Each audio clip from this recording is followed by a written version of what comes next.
I often receive messages from antisemites such as, quote, "Everyone hates you Jews. Don't you think there is a reason?" Or, quote, "The whole world is against you. The entire world cannot be wrong."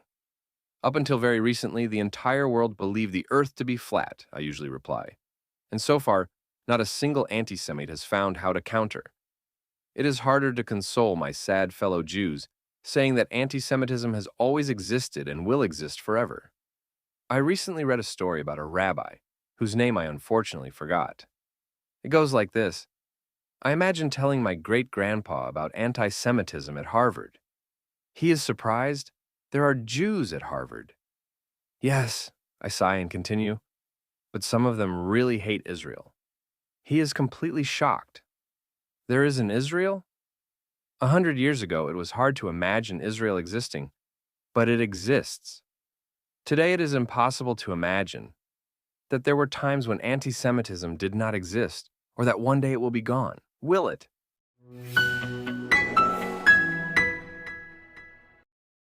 In biblical times, all peoples, except Jews, practiced polytheism. When worshiping many gods, one can borrow a few more gods from their neighbors and reconcile them all with each other. A neighboring people could be conquered and their gods forced to serve. Since the beginning of time, Jews were perceived as weird. They had just the single invisible God. They never depicted him. Only the clergymen were allowed to enter the temple, and so forth. Many of the neighbors considered the Jews to be godless or atheists, and still, they treated them the same as other neighboring peoples. The Jews fought with their neighbors, and their neighbors fought with the Jews, just as all different peoples fought with each other. There was neither a special hostility nor systemic anti-Semitism. Throughout the existence of the Roman Empire, Roman rulers were increasingly deified, initially only after their death, and later during their lifetimes as well.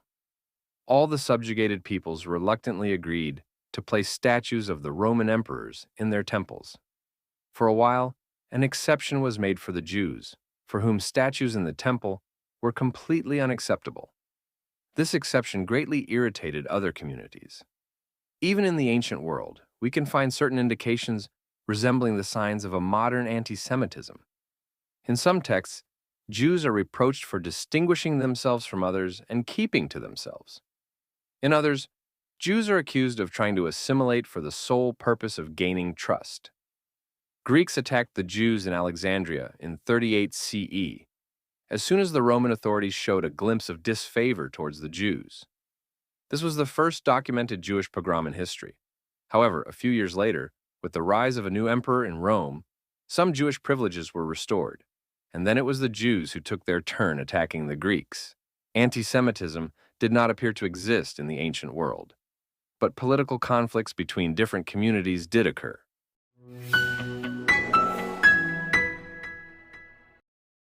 Early Christians were too preoccupied with their own persecution to focus on the Jews.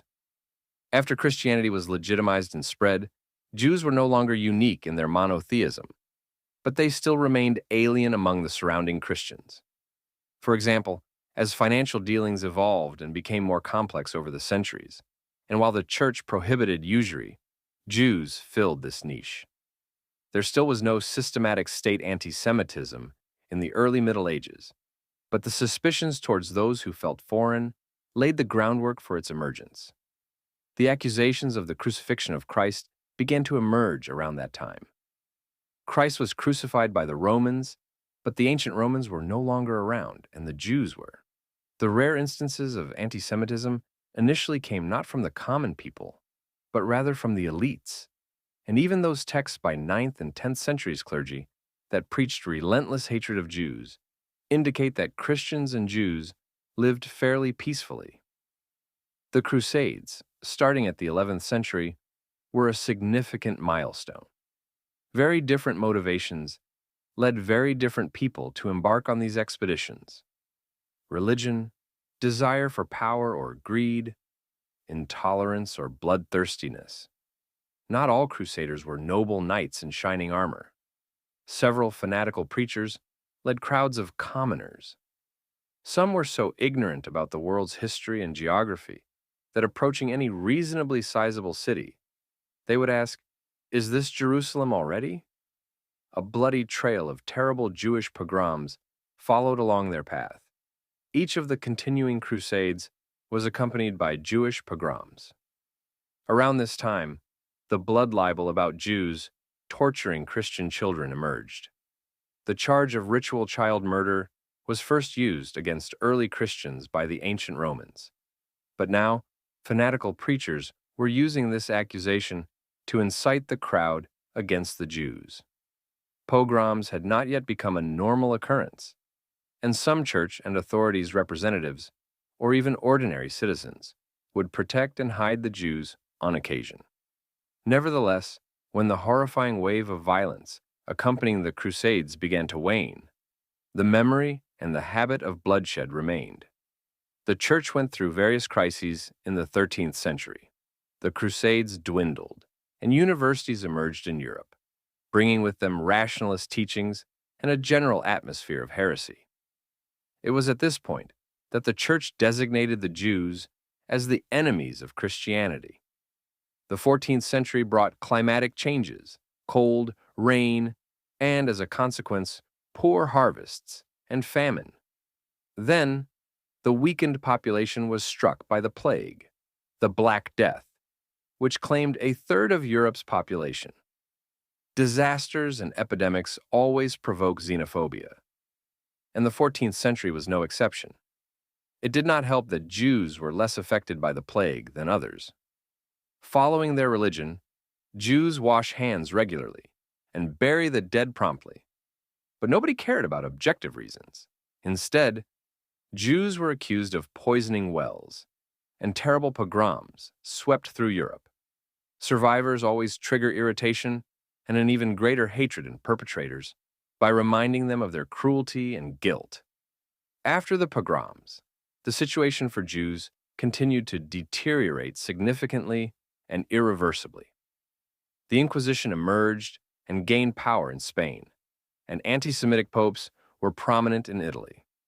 The incitement against Jews was ubiquitous, and hatred spread quickly. Local clergy often encouraged various groups, youth, servants, and vagrants, to commit pogroms. The pogroms and expulsions led to the mass migration of Jews from Western Europe to Eastern Europe, into Poland and Ukraine. From the Middle Ages and up until the 18th and 19th centuries, Jews were allowed to be baptized, and so they could overcome restrictions and pursue careers. Benjamin Disraeli becoming the Prime Minister of Great Britain is a notable example. Embracing Christianity helped but gave no guarantees. Even converted Jews still evoked distrust, faced oppression, and were often barred from important positions. By the 19th century, antisemitism was evident in both Western Europe, where Jews had been assimilated, and in Eastern Europe, where they were segregated and marginalized. Sometimes antisemitism originated from the authorities, like in Tsarist Russia or the Dreyfus Affair in France. Sometimes from the common people, with the authorities turning a blind eye.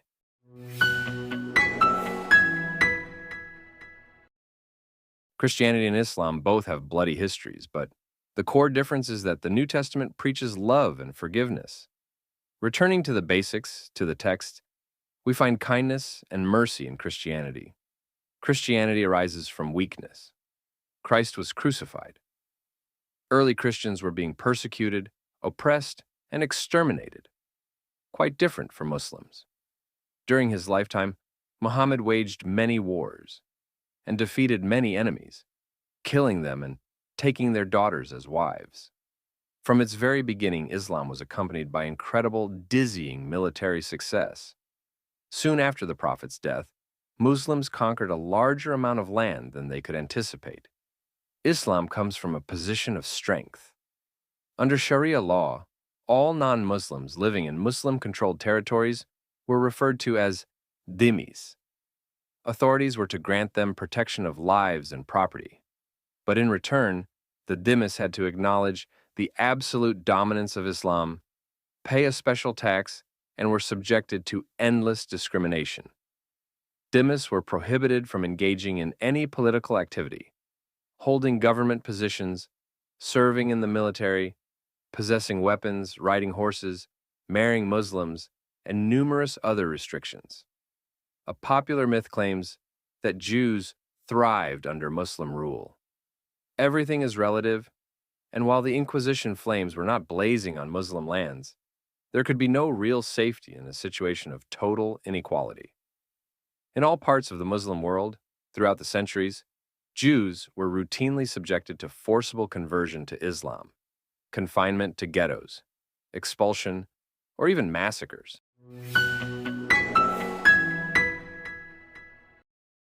Meanwhile, in Europe, the early 19th century ideas of freedom of speech, freedom of religion, and freedom of conscience evolved towards the end of the century into nationalistic ideas and movements. There is nothing inherently wrong with nationalism, but it turned out to be a short step away from chauvinism and antisemitism. By the end of the 19th and the beginning of the 20th centuries, racial prejudices emerged and intensified, and antisemitism transformed from a religious bias to a racial one. Previously, it was possible to distance from Judaism by converting, but abandoning Jewishness was harder. Various 20th century ideologies approached this issue differently. In the Soviet Union during certain periods, rejecting and condemning the Jewish identity could help fit into the system and advance a career. In Nazi Germany, antisemitism reached its extreme. There was no way to rid oneself of or be redeemed from Jewishness.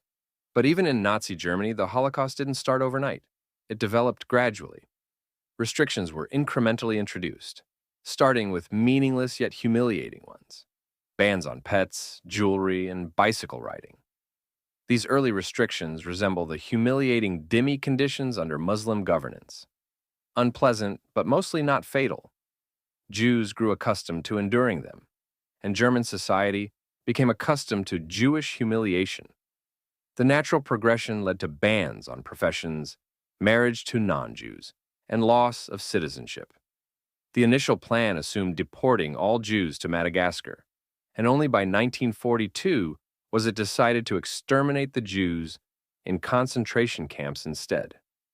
Unlike earlier antisemitism, used as a means of managing the crowd's anger, in Nazi Germany, the persecution and annihilation of Jews served as an idea and a goal in itself. Antisemitism did not begin with Hitler and did not end with him. Antisemitism chooses the forms that are convenient for the anti-Semite. Jews have been hated for being poor and for being rich, for being powerless and for being powerful, for having no state and, after 1948, for having one. The hatred towards Israel manifests itself in a similar fashion. In 1948, Egypt saw the Soviet Union as Israel's ally, so the Egyptian parliament justified voting to declare war by claiming that Israel was communist. Just a few years later, Israel would be perceived in the Arab world as an ally of the United States and hated for imperialism instead.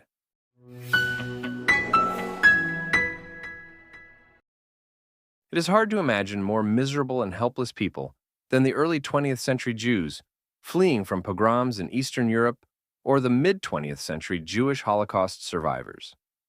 When, despite all the unrelenting efforts of Muslims, these wretched and destitute Jews succeeded in establishing the State of Israel in 1948, they inflicted a humiliating defeat upon modern Islam, a defeat like Islam had never experienced before. In the past, Jews were allowed to live in Islamic society as lower-class citizens who could be humiliated at any moment. Weak infidels could be graciously permitted to live, but the weakness of Muslims could only mean that God had turned away from them. Non-Muslim rule over Muslims is utterly inconceivable for Muslims. It was barely tolerable to be ruled by the mighty and powerful British Empire, but to be defeated by Jews, by the world's ultimate refugees? It contradicted the very foundations of the religion. To become closer to God again, Muslims need to be strong, to conquer and subdue their enemies. The painful humiliation of 1948 stands in the way of Islam's regaining its former greatness. If Muslims could have destroyed Israel, they would not have had the need to do so. But having attempted and failed, they shall continue trying by any means. For Muslims, the conflict with Israel is neither territorial nor political. For example, from Hamas's perspective, this conflict is not at all about so-called Palestine. Hamas was repeatedly criticized for never raising the Palestinian flag. For contemporary Islam, the conflict with Israel is the main theological issue. The New Testament teaches us, quote, "To this you were called, because Christ suffered for you, leaving you an example that you should follow in his steps."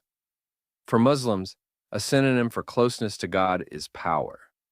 Unlike Christianity, where antisemitism developed centuries after the religion's inception, Islamic antisemitism is defined in the Quran.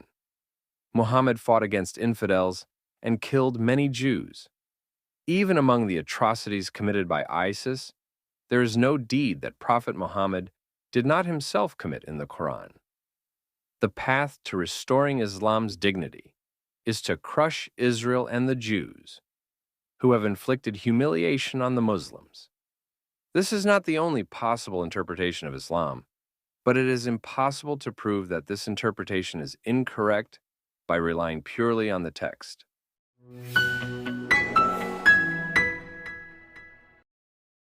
Like home repairs, the text on anti-Semitism can never be completed, only interrupted. Therefore, a few practical conclusions to finish with. First, the reasons for anti-Semitism tend to seem uninteresting in the moment. I myself am guilty of this. The reasons why someone wants to kill me do not feel all that important. However, without understanding the motives of hatred, it is impossible to challenge them, and defending effectively against hate is harder without understanding the nature of these motives. Second, people often dismiss specific instances of anti-Semitism as insignificant, thinking it's easier and safer to endure rather than push back. Enduring is unsustainable. Submission leads to habituation, and habituation is a one-way street. Third, anti-Semitism is never about the Jew. It is solely about the anti-Semite. A Jew cannot look or behave in any particular way to please the anti-Semite. The fight against anti-Semitism is ultimately an internal struggle of the anti-Semite. The single thing we can strive for is building a society where anti-Semitism is unacceptable and punishable. And perhaps most importantly, many believe that anti-Semitism cannot be defeated. If defeat means the disappearance of every last anti-Semite, then this is probably correct. However, more often, the impossibility of overcoming anti-Semitism is used to justify the reluctance to fight it. We must fight. Death has also never been defeated, but that does not mean we shouldn't be fighting for life.